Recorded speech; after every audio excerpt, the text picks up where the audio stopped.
Huey P. Newton died in the shadows. Not in the courtroom, not on the front page, beneath a street light. In the city where a revolution once bloomed. The official story was simple. A street crime. The news moved on. No national outcry. No mass investigations. Just another case file, closed. But some legacies don't die when the body falls. The truth of Huey Newton's life and the truth of his death was never that simple.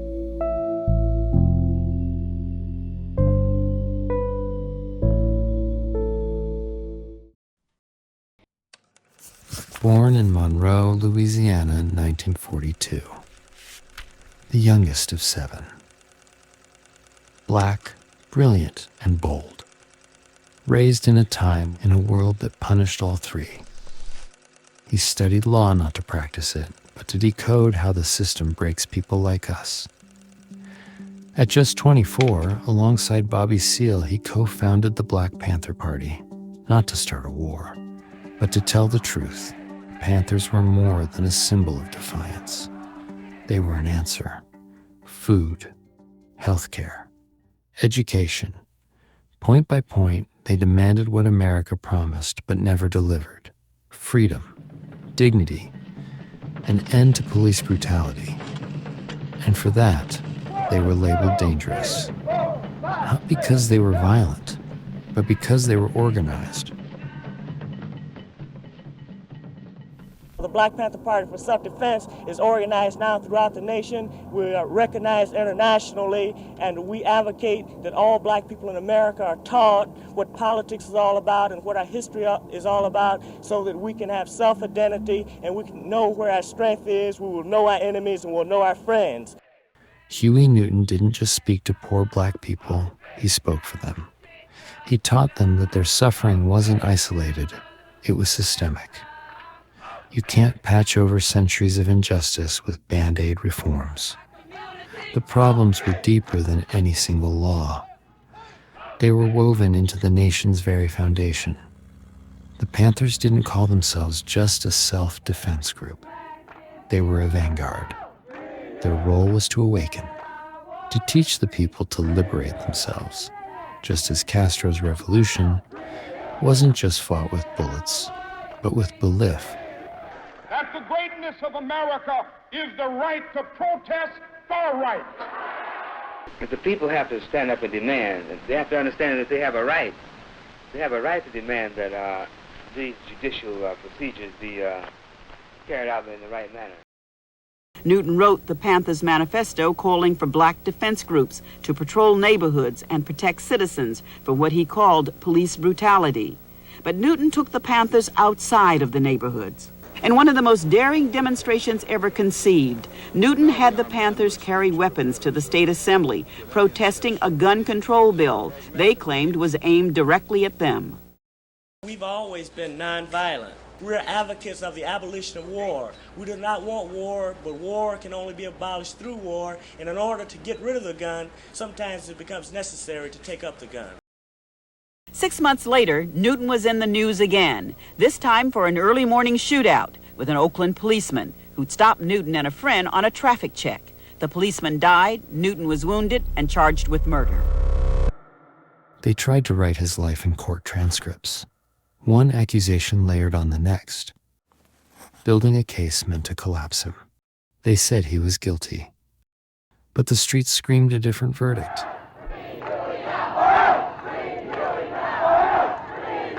The long-awaited decision in the Huey Newton murder trial, which has drawn worldwide attention, is now very near.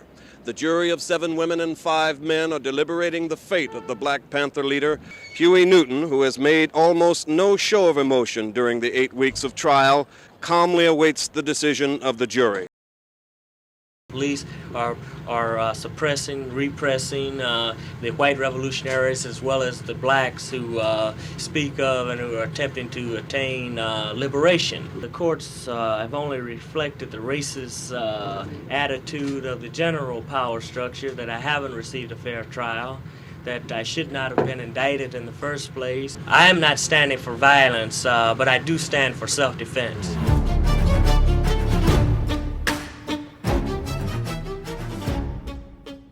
The Panthers sought alliances, black, white, brown, because they understood racism isn't just black people's problem. It's America's sickness, and those who resist, who dare to expose it, must do so together. But the first battle, Huey always said, is here, at home, in the streets they forgot, among the people they left behind. Coalition with the Peace and Freedom Party, which is primarily a white group. We see it necessary to fight on two fronts. We must liberate the colony as well as stimulate revolution in the mother country.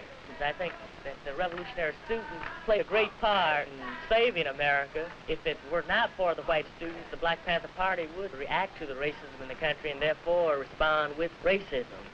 We feel that the white students should relate and pay more attention to the colonized situation here of the blacks first, because after all, this is home. And they should, this is not to say that they shouldn't denounce America's treacherous actions abroad. I think they can be done at the same time. That it's just a matter of placing emphasis upon the criminal activities of America here in the homeland. Huey's revolution was fought with education, with courage, with clarity. They told us the police weren't bulletproof. The state wasn't invincible.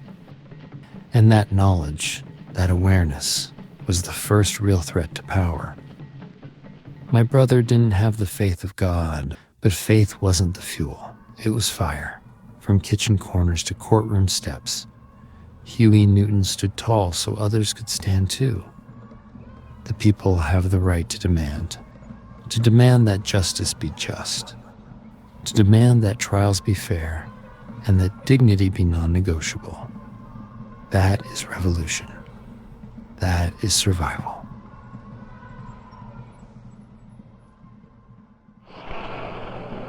A lot of people say to me, we don't like the Black Panthers for self-defense, walking around with guns. I tell you now, if the hunkies in San Francisco take off the fighters who happen to represent the Black Panthers for self-defense, ain't nobody in this community prepared to fight right now. Everybody gets offed. And that's what we have to understand today, so that everything goes out the window. We talk about survival. That's all. They can cut all that junk about poverty program, education, housing, welfare. We must fight for humanity. It is our humanity that is at stake. All we say, Brother Huey will be set free, or else.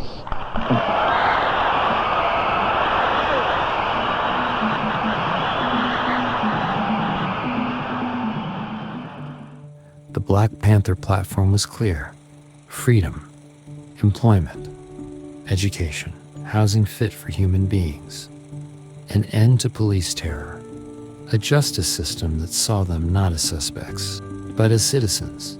Huey's words were not radical, they were righteous. For 400 years we've been asking, and still asking, can we live? Do we matter? Will this system ever see us?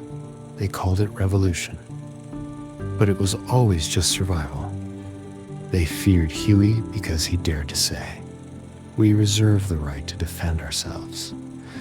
Not with hate, but with humanity. Not in revenge, but in recognition. And whereas at the grand jury level, Mr. Huey P. Newton, a black man, is the victim of a flagrant violation of the constitutional rights guaranteed to him under the Constitution of the United States, therefore be it resolved that this body go on record demanding that the case against Mr. Newton be judged unconstitutional and that he be freed immediately.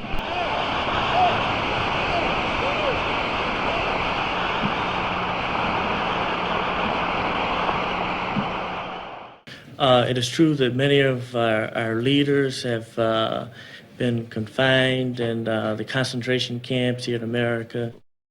Only the power of the people can stop this.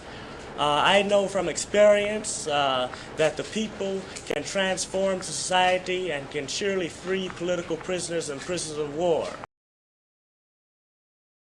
When they jailed Huey, the movement didn't die. It grew.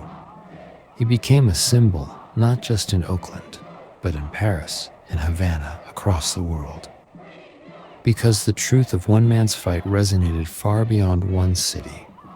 Eventually, they dropped the charges. But they had already planted the seed. Make him the villain, and maybe the movement dies with him.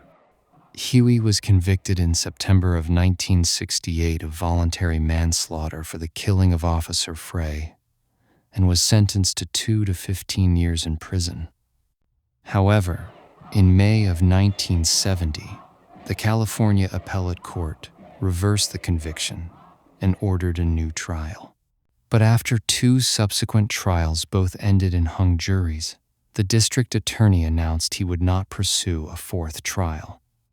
As a result, the Alameda County Superior Court dismissed all charges against Huey.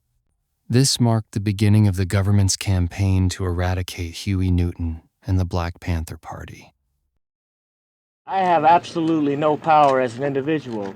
The power is with the people. So the real question is that what are the people going to do? I said that we're going to unite and become very strong, and we're going to free all political prisoners and prisoners of war, because the prisons are not rehabilitation centers. They are no more than concentration camps.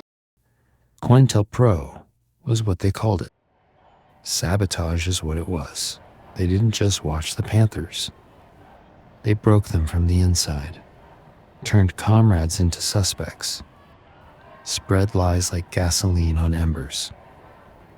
Because Huey didn't hate America, he simply held a mirror to it. The trial was never just about a murder.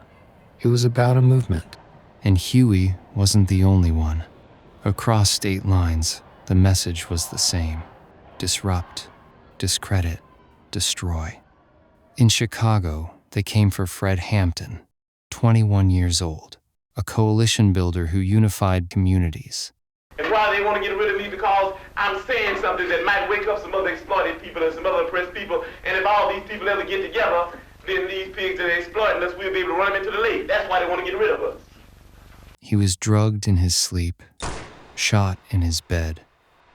Over 90 rounds fired, most of them by the police. His death wasn't a mistake. It was an execution, a warning.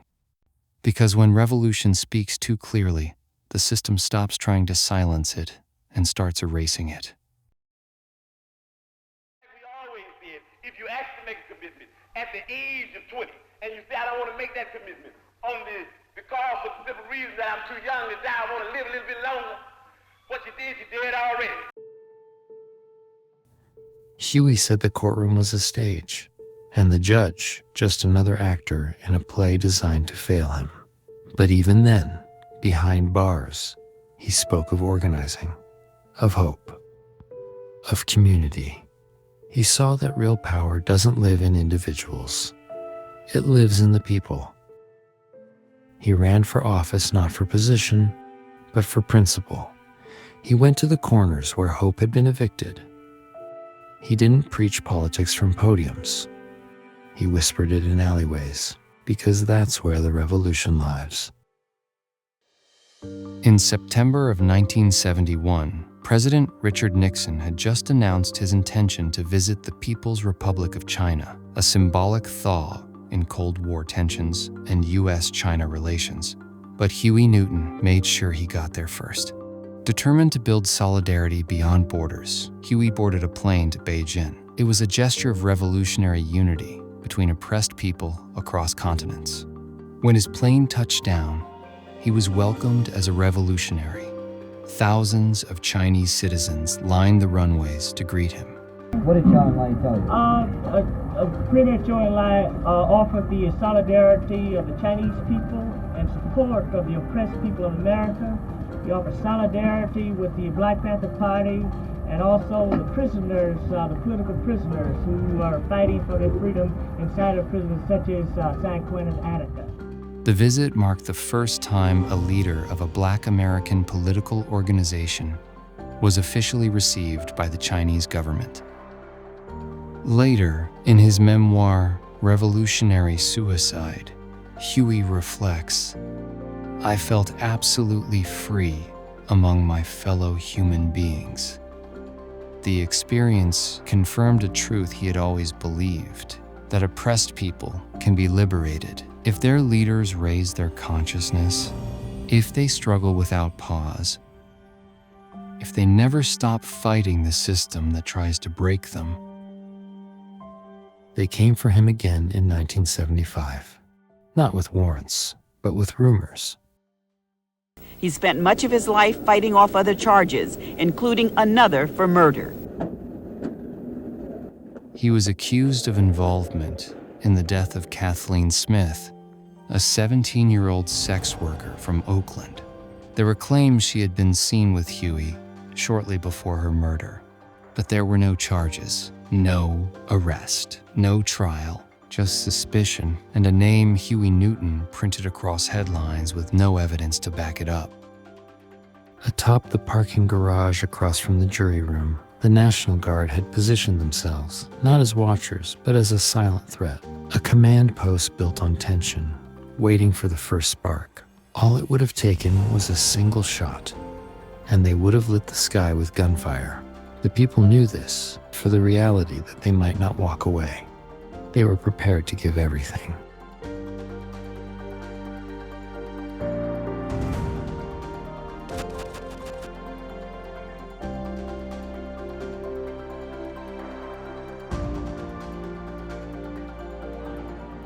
They tried to reduce him to a record, a list of charges, but Huey knew there's no rehabilitation in a prison built to contain dreams. He spoke of freeing all political prisoners, of breaking chains, not just iron ones, but mental ones. He stood for the soul of the oppressed, and they tried to crush that soul. You have the power, I'm weak, but yet strong.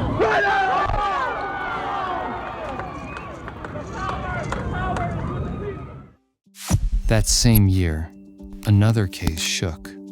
Betty Van Patter, a white bookkeeper who had worked closely with the Panthers, disappeared.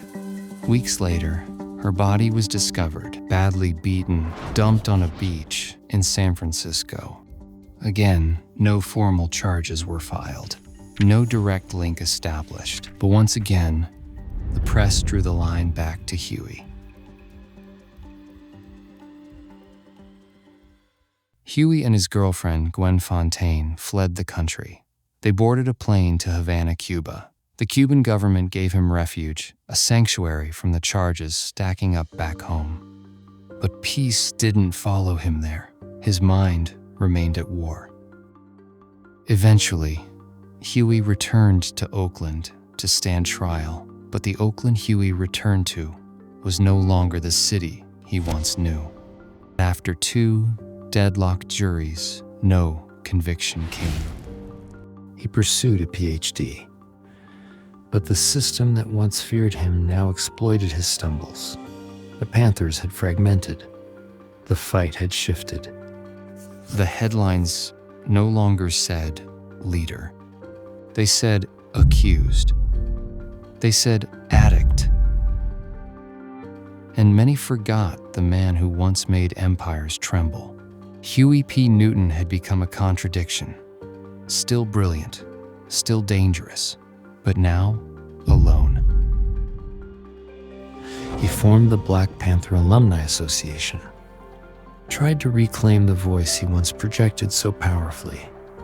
But the weight of betrayal, isolation, and state sabotage bore down. Was it self-destruction or assassination by another name? Either way, the man who helped ignite a generation was left in the shadows of the system he once lit ablaze. The Black Panther Party officially dissolved in 1982.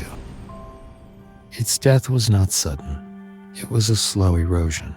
COINTELPRO, broken leadership, and relentless state pressure did not just dismantle an organization, they disfigured a dream. Huey, long after the movement's roar had faded, found love. He married Frederica, but even love offered no sanctuary. He was hunted, and there was surveillance, and it never ended. After we were married, our own home was raided twice by the police. He was followed, he was harassed, virtually unemployable. Who was gonna hire Huey Newton in the 80s to do anything? We didn't have much money, and I think it was the biggest heartbreak for him, that unable to take care of his family in a way that he would have liked to have done. The year was 1982. It wasn't just surveillance or pressure. It was that final, fatal strike. Huey P. Newton was accused of embezzling $600,000, money meant for the Oakland Community School, a Panther project born from hope, serving children America had forgotten. This accusation didn't just threaten the movement. It cracked its foundation. Huey dissolved the Black Panther Party. And that, more than anything else, broke him. The case dragged on for 6 years. In the end, major charges were dropped. But the damage had already been done. Huey pled no contest to one offense, cashing a $15,000 check, 6 months in jail, 18 months probation. But the real sentence came from the public. Leader became liar. Defender became thief. They didn't need a conviction. They just needed people to stop believing.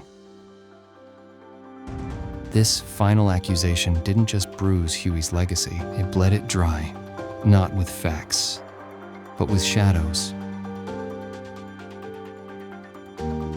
Huey sat for his last interview on May 23, 1989. He was murdered on August 22nd. 91 days, less than a season, from voice to void.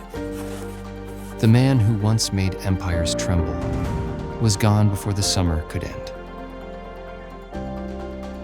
We've heard the facts, the reports, the theories, but facts alone can't reveal the fear that lingers in a man's final days, the silence between headlines, the shadows behind the story. Now, we step into that unknown, into the final hours of a man who believed he was being followed, and probably was right. It is a meditation on memory, on struggle, and on the cost of becoming the symbol of a revolution. This isn't the truth, but it is one version of it, Huey's version.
You nervous? Yeah, you're nervous. Just be yourself. Do like you always do. Choose your words carefully. You always said you don't expect the white media to create positive black male images, so just don't let them twist your words.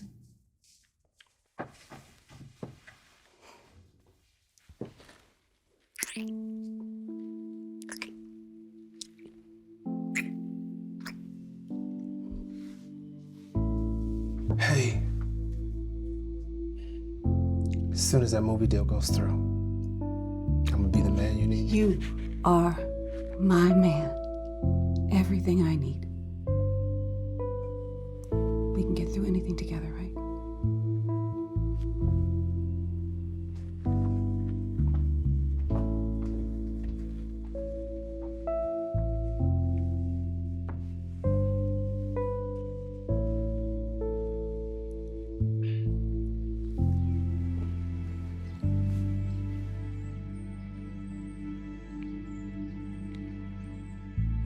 Father God, I just thank you for keeping me. Lord, I just ask that you continue to be with me. Guide my thoughts, my desires, but most of all, Lord, help me take care of my family. I know I haven't been the best, but I've tried, Lord. And I just ask that you just continue to look over me and my family. Amen.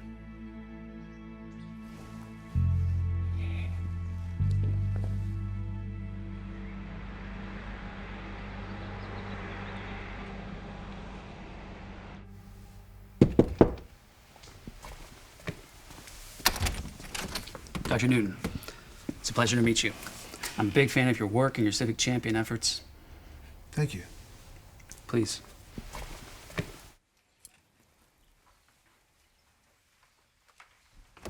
Dr. Newton, such an honor to meet you. I'm Patricia. This is Frank. He'll be making sure you look amazing on camera.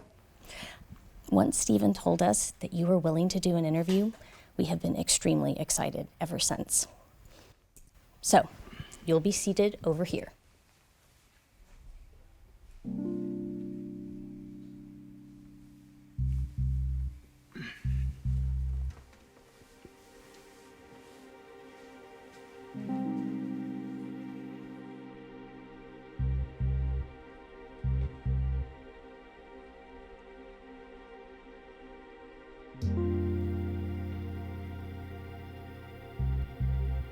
Ready? Huey P. Newton, take one.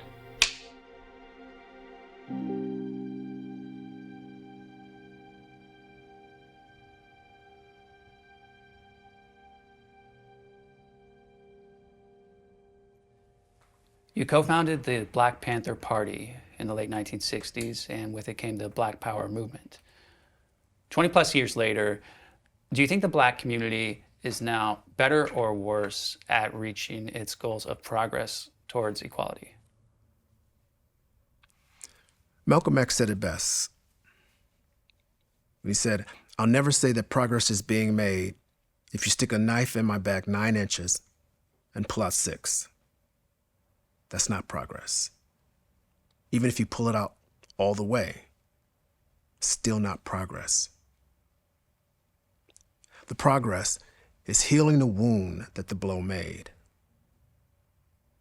They haven't even pulled the knife out, much less healed the wound. They won't even admit that the knife is there." So what needs to happen? Blacks need to continue fighting the government's injustice and violence against them. What are some examples? Aside from my own wrongful and violent arrest in '69, man, if you're asking me to make a list, then you haven't been paying attention. William Green, 17 years old, from Philadelphia, gunned down by a police officer during a traffic stop. Michael Smith, 15 years old, from Indianapolis. Ernest Lacey, 22, from Milwaukee. The police officer who arrested him handcuffed him, wrestled him to the ground, and held his knee on Ernest's neck until Ernest lost consciousness and died. Clement Lloyd, 23 years old, shot in the back. In all these cases and many more that I have not mentioned, these officers were either acquitted or never even tried. Here we are in America, and as of 1989, the black man has become an endangered species. The party is just as important today as it was 20 years ago, and will be 20 years into the future. But I've had my time leading it. It's time for the next generation to make their way.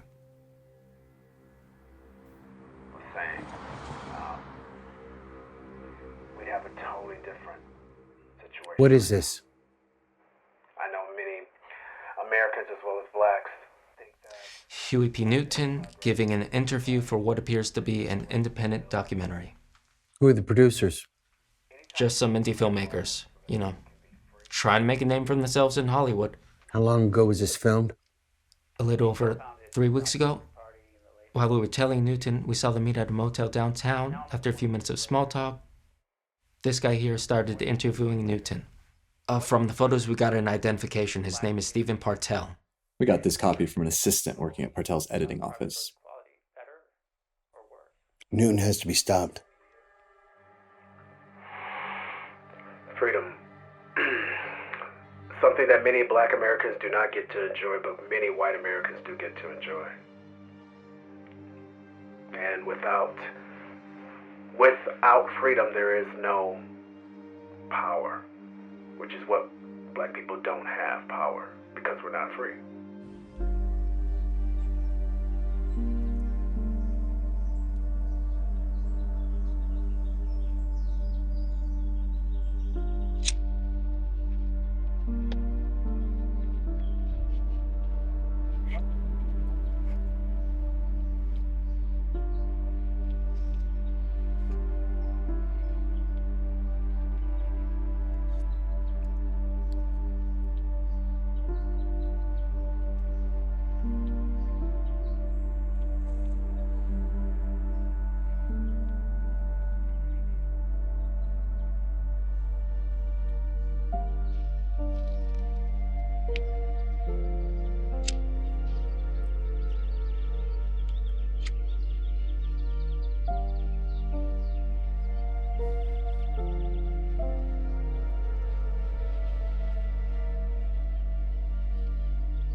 Yeah, I'm here to pick up Huey Newton. John Gardner. It's good to see you, brother. Yeah. How you doing? How's business? Man, I can't complain. How's you? How's your family? They're good. Good. That's good. That's real good. Your son, I heard he's real good at football. Yeah, he is. You're a Muslim? I am. After your last trial, the Panthers. Look, the nation has so much more to offer. You should consider joining.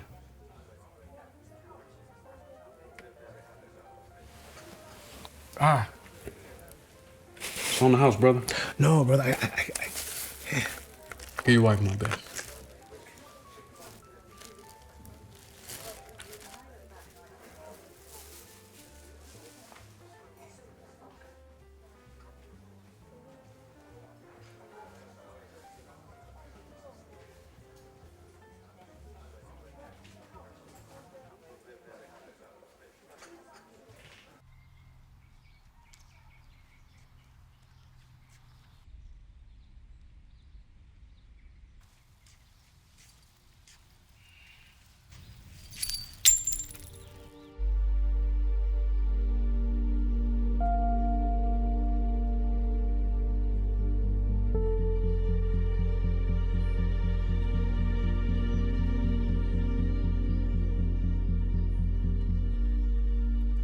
Okay, let's call it he's not going anywhere else tonight. Not yet.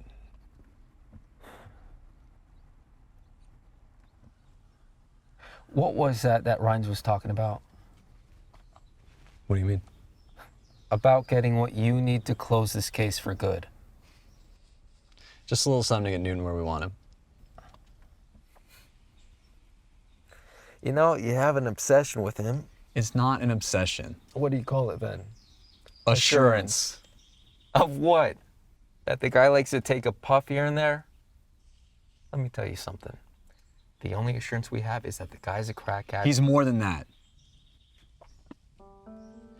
The time he got arrested for embezzlement, I was one of the agents helping the state with its case, all right? It was rock solid. He should never have gotten off, but his fucking lawyers, man. Everyone was looking up to us because we'd finally gotten him. And then when he got off on some dumbass technicality, who do you think they blamed? Trust me, it won't happen again.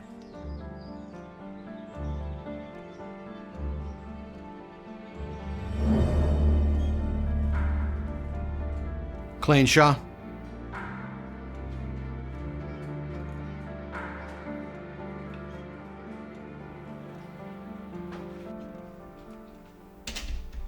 What do you got? Uneventful. He pretty much goes to the same spots every day. The interview was the only thing off his routine. Okay. Well, we got you the informant. How hopeful will he be? Very. Am I missing something here? Newton cannot be allowed to gain any resurgence in popularity of any kind that could potentially put him back in the limelight. Okay, but he's isolated himself from everyone in the party. He's not meeting with anyone. He trusts no one, only his wife. We'll take care of it, Chief. Good. The sooner the better. The informant is down in the interrogation room. Now would be a good time to go down and convince him to work with us.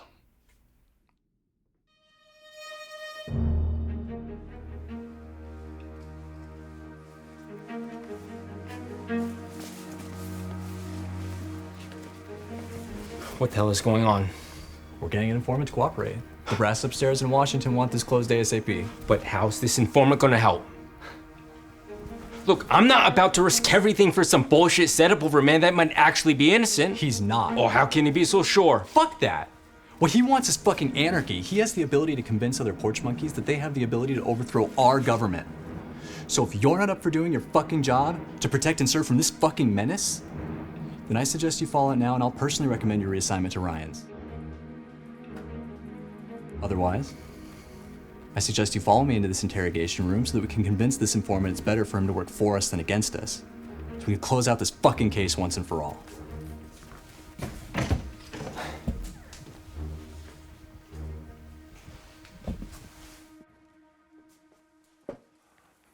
I asked for my fucking phone call hours ago. I know you motherfuckers heard me too. This shit's illegal. Davion Smith, AKA Rax. Agent Cracker, AKA Failure. Says here you're picked up for drug possession. It's a fucking lie, and you guys know it. Wow. 12 kilos of crack cocaine? That is a lot of weight. Considering the president's war on drugs, you're looking at 3 consecutive life sentences? For someone your age? It's a long time to be put away for when you spent most of your life a free man. Some bullshit, and you guys know it. I'm about to lure her up. Put a fucking end to your dog and pony show.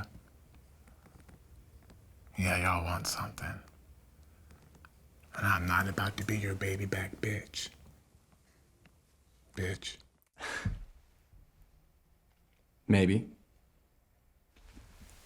But we're the government. We can do whatever the fuck we want. To whoever the fuck we want. Unless you were to cooperate, help us with a little situation we've been having. Going after Huey? Again?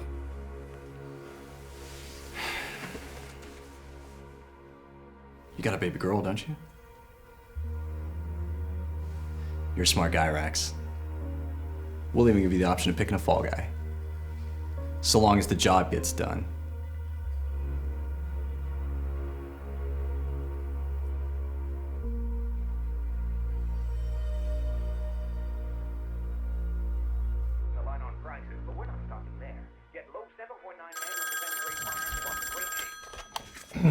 Hello? Hey, Chip, man. Tell me you got some good news that they greenlit my life story, man. I gotta feed my family.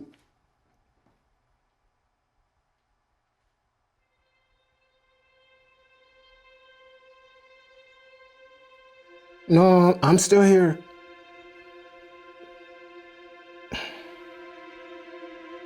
Yep. Yeah, that's Hollywood. Yeah.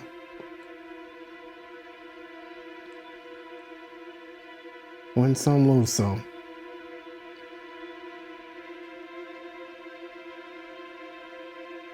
Thanks, man. Yep.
Sure this guy will do what we need him to do?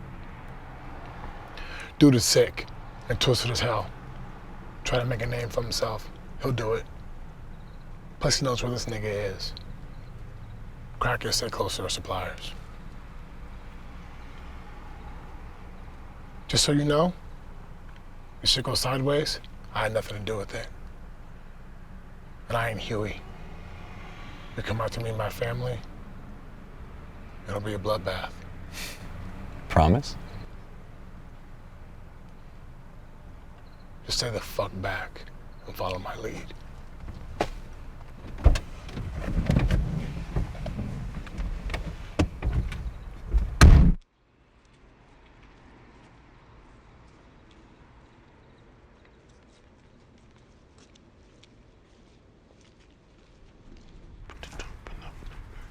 Yo, T. Yo, what up, Rex? What's up, my nigga? I heard you got caught up by them pigs, cuz. Shit. You know they can't keep a strong nigga down? Alright, that's what's up. Say, what's the word? Shit. Hustling? Just like you? Trying to make $1.15? You already know. Check it. They snagged my shit though when they got me. You still got your plug? Iron? Big iron? For sure. Bet. I need that shit quick though. Cause word is, everybody's moving on this one. Hike and rank for the first one who tags them. Alright, bet. Who is it though? I still don't understand why we have to use any... Because Huey P. Newton is a threat to our national security. He's public enemy #1. Everything he does is self-serving. Let me ask you something. Do you fucking hear yourself? Yeah, I hear myself just fine. It's long overdue. We're ending what should have ended after Fred Hampton. We should have done them all in one fell swoop. Newton has been mocking the US government for years, and it ends now. Wow. Okay, I think I lost you after Fred Hampton. We're ending what should have been ended after Fred Hampton? I changed my mind. This is beyond obsession. Get this through your head. Huey Newton is innocent of anything, and the sooner you get that, the sooner we can close this case. For good. I mean, after this, Ryans can reassign me. I don't give a fuck. Is this shit right here? This is... Huey.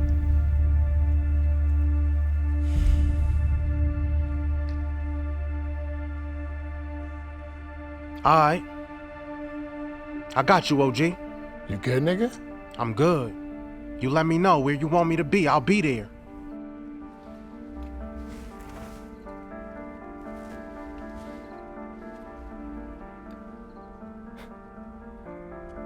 What did you mean this all ends now? You said Fred Hampton. Why did you say that? 1969, shot twice in the head, point-blank range during a police raid orchestrated by the FBI. Rax isn't wearing a wire. Are you fucking telling me? We're neutralizing a threat. Let's roll. Let's roll. They're on the move.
Hey, Professor.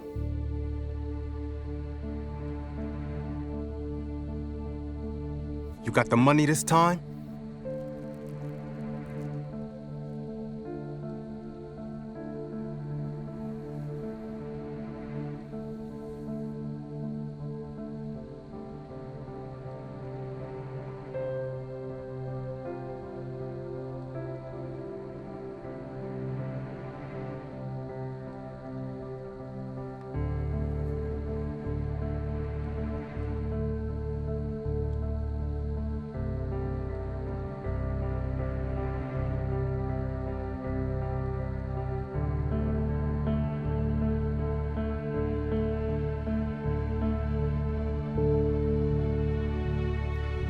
You can kill my body, and you can take my life, but you can never kill my soul. My soul will live forever.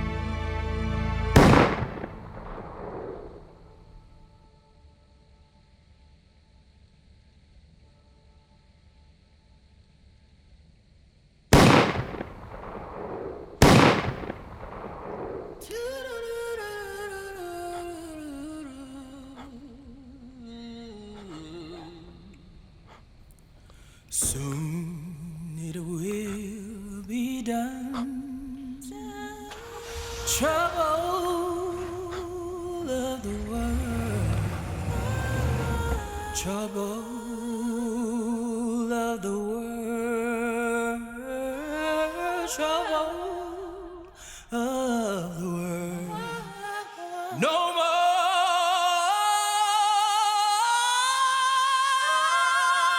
weeping and wailing. I'm going home to live with God.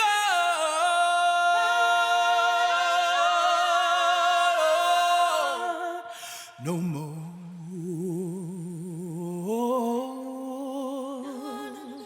weeping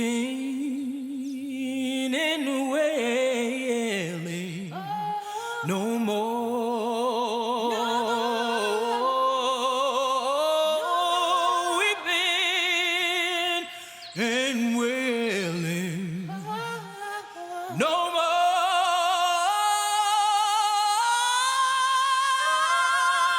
weeping and wailing. I'm going home to live with God.